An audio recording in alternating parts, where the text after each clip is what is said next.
बात करेंगे कि कॉज ऑफ एक्शन के लिए।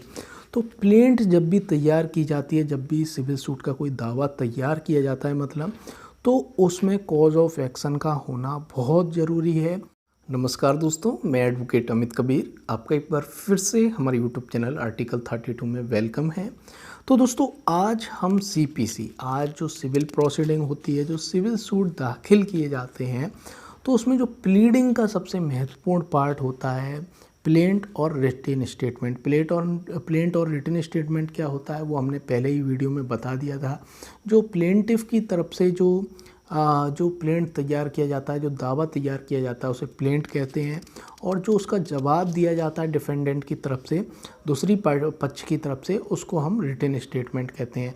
तो जैसे कि फॉर एग्जांपल ए ने कोई यहाँ पर सिविल सूट दाखिल किया रिकवरी ऑफ मनी के लिए, यहाँ पर दाखिल किया सिविल सूट, तो वो सब चीज़ें उसमें लिखेगा अपने दावे में। और जो चीज़ें उसने दावे में लिखी हैं वही क्या है, प्लेंट है। और जो उसका जवाब उसके बाद जब उसका जवाब दूसरी पार्टी यहाँ पर देगी, जो डिफेंडेंट है जिसके अगेंस्ट ये रिलीफ मांगी गई है, तो वो क्या है, डिफेंडेंट है। और वो क्या लिखे, जो जवाब देगा उसे क्या कहते हैं, रिटन स्टेटमेंट। जो रिप्लाई यहाँ पर आता है प्लेंट का उसे कहते हैं रिटन स्टेटमेंट। तो फ्रेंड्स, आज हम बात करेंगे कि कॉज ऑफ एक्शन के लिए। तो प्लेंट जब भी तैयार की जाती है, जब भी सिविल सूट का कोई दावा तैयार किया जाता है मतलब, तो उसमें कॉज ऑफ एक्शन का होना बहुत ज़रूरी है। और कॉज ऑफ एक्शन, कब कॉज ऑफ एक्शन राइज हुआ, ये लिखना ज़रूरी है। यदि आप ये नहीं लिखेंगे तो आपका जो सिविल सूट है वो यहाँ पर रिजेक्ट हो जाएगा। ऑर्डर 7 रूल 11 के एक क्लॉज में ये बात की गई है कि आपने कॉज ऑफ एक्शन नहीं लिखा तो आपका सिविल सूट यहाँ पर रिजेक्ट हो जाएगा। और होना भी चाहिए, बिना किसी कारण के आप न्यायालय क्यों जा रहे हैं। तो कॉज ऑफ एक्शन का ही मतलब है कि वाद हेतुक उत्पन्न होना, कि वाद करने के लिए कारण उत्पन्न होना। तो cause of action means which gives the plaintiff right to relief against the defendant. तो यहाँ पर क्या है, जो कॉज ऑफ एक्शन का मतलब है, तो ये प्लेंटिफ को ये राइट देता है, जो व्यक्ति दावा दाखिल करता है तो उसे प्लेंटिफ को यहाँ पर ये राइट दे रहा है कि वो कोर्ट जाए और सिविल सूट यहाँ पर दाखिल कर सके। क्योंकि फॉर एग्जांपल यहाँ पर ए और बी के बीच में एक कॉन्ट्रैक्ट होता है, कि इतना माल मैं तुम्हें इतनी तारीख तक मैं आपको डिलीवर कर दूंगा। और वो क्या करता है, उस कॉन्ट्रैक्ट को ब्रीच कर देता है, वो यहाँ पर डिलीवरी माल की नहीं करता है।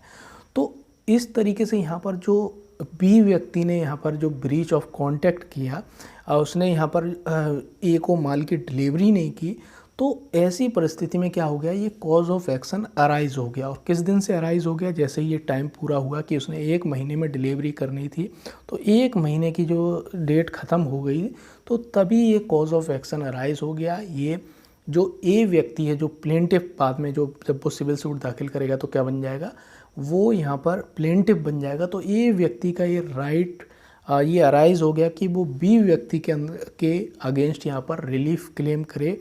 इसने ब्रीच ऑफ कॉन्ट्रैक्ट किया है और मुझे यहाँ पर ब्रीच ऑफ कॉन्ट्रैक्ट का जो डैमेजेस है, जो कंपनसेशन है, वो मुझको दिलाया जाए। तो फ्रेंड्स, ये होता है कॉज ऑफ एक्शन। बिना किसी कारण आप न्यायालय में नहीं जा सकते हैं।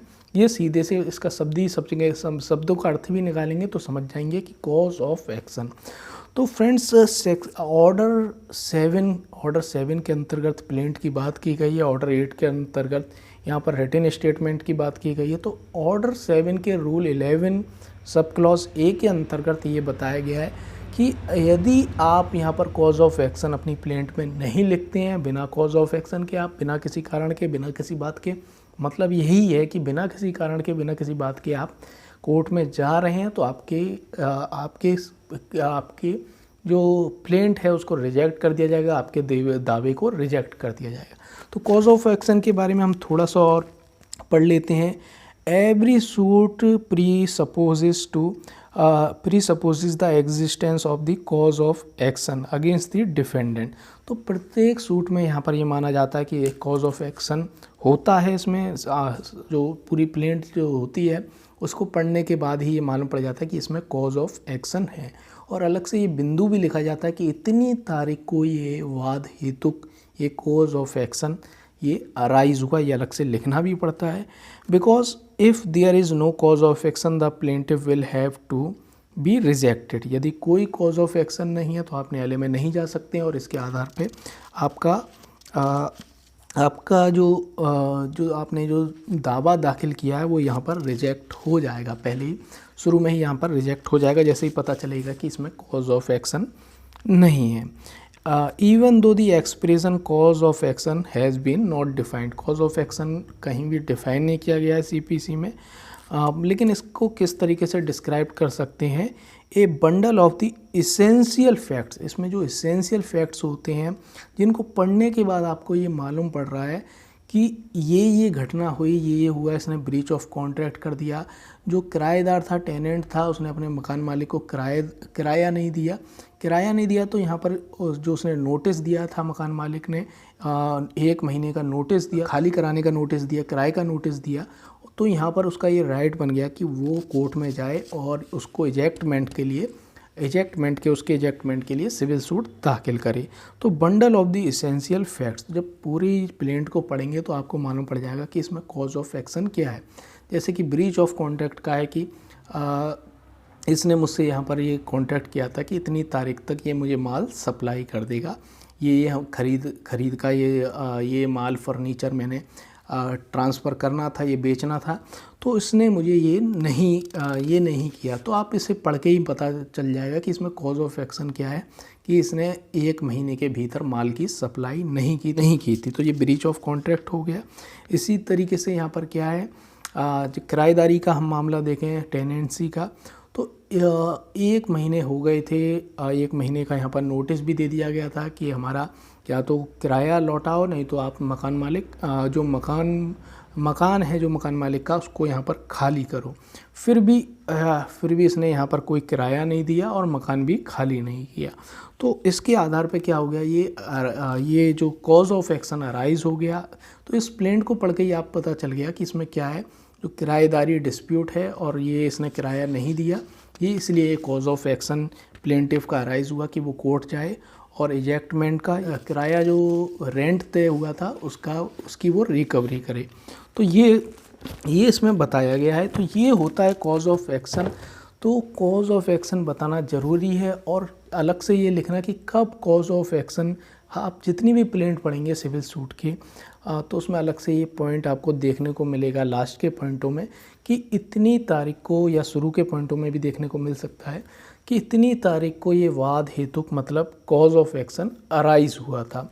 तो ये लिमिटेशन एक्ट है कि क्योंकि सिविल सूट में ज़्यादातर लिमिटेशन एक्ट चलता है, क्रिमिनल में भी चलता है, क्रिमिनल में छोटे मामलों में चलता है लिमिटेशन एक्ट। तो लिमिटेशन एक्ट का मतलब ये है कि एक समय बीत गया, आपको यहाँ पर जो ब्रीच ऑफ कॉन्ट्रैक्ट को यहाँ पर अप्लाई कराना था, जो ब्रीच ऑफ कॉन्ट्रैक्ट हुआ था उसके लिए आपको कोर्ट जाना था, आपको 3 महीने में या 6 महीने में जो भी लिमिटेशन एक्ट में टाइम लिखा है कि इस तरह का ब्रीच ऑफ कॉन्ट्रैक्ट होगा तो आपको इतने समय में कोर्ट में रिलीफ के लिए क्लेम करना है, लेकिन आप नहीं जाते हैं तो आपको रिलीफ नहीं दिलाई जाएगी। तो फ्रेंड्स, आप जब उसमें डेट लिख देते हैं कि इतनी तारीख को कॉज ऑफ एक्शन अराइज हुआ था, तो उससे कोर्ट को पता चल जाता है कि ये लिमिटेशन एक्ट के अंतर्गत आता है या नहीं आता है, या टाइम पीरियड यहाँ पर टाइम पीरियड जो बार हो गया है कि आप यहाँ पर बार्ड हो गया है कि आप यहाँ पर सिविल सूट दाखिल नहीं कर सकते हैं, आपका जो सिविल सूट दाखिल करने का समय है वो निकल चुका है। तो ये होता है कॉज ऑफ एक्शन। तो फ्रेंड्स, आपको हमारा ये वीडियो कैसा लगा कमेंट बॉक्स में कमेंट करके ज़रूर बताएं। तो friends, thank you very much.